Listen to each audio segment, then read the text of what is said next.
আসসালামু আলাইকুম। বাসায় কিভাবে খুব কম খরচে ট্যাঙ্ক বানানো যায় সেটাই শেয়ার করব। তাছাড়া রমজান মাস জুড়ে আমাদের শরবত খেতে হয়। খুব কম উপকরণ দিয়ে আপনারাও বাসায় ট্যাঙ্ক তৈরি করে নিতে পারেন।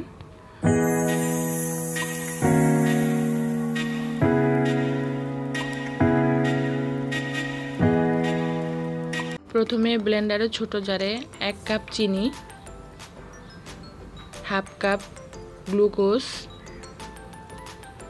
1 চা চামচ লবণ দিয়ে আমি 30 মিনিটের মতো ব্লেন্ড করে নেব। এতে করে চিনিটা গুঁড়ো হয়ে যাবে। চিনিটা যখন গুঁড়ো হয়ে পাউডার সুগার হয়ে যাবে তখন দিচ্ছি 1 টেবিল চামচ অরেঞ্জ এসেন্স। এই উপকরণগুলো আপনারা যে কোনো সুপার শপে পেয়ে যাবেন।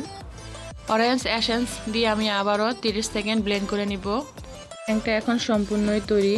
একটি পরিষ্কার কাঁচের জারে রেখে দিতে পারেন। ফ্রিজে রাখার দরকার নাই, বাইরে রাখলেই হবে। এভাবে একই নিয়মে বিভিন্ন ফ্লেভারের এসেন্স দিয়ে বাসায় খুব সহজে ট্যাঙ্ক তৈরি করে নিতে পারেন। এখন আমি ট্যাঙ্কের জুস তৈরি করে দেখাচ্ছি। গ্লাসে পানি দিয়ে 2 চা চামচ ট্যাঙ্ক মিশিয়ে সাথে কিছু দিয়ে দিচ্ছি আইস কিউব। বাস তৈরি হয়ে গেল আমার ট্যাঙ্ক জুস। এভাবে পুরো রমজান মাস জুড়ে আপনারা ট্যাঙ্ক জুসটা খেতে পারেন। আশা করি ভালো লাগবে। ট্যাঙ্ক জুসের রেসিপিটা কেমন লেগেছে অবশ্যই কমেন্টে জানাবেন। দেখা হবে নতুন কোনো রেসিপিতে। আজকের জন্য আল্লাহ হাফেজ।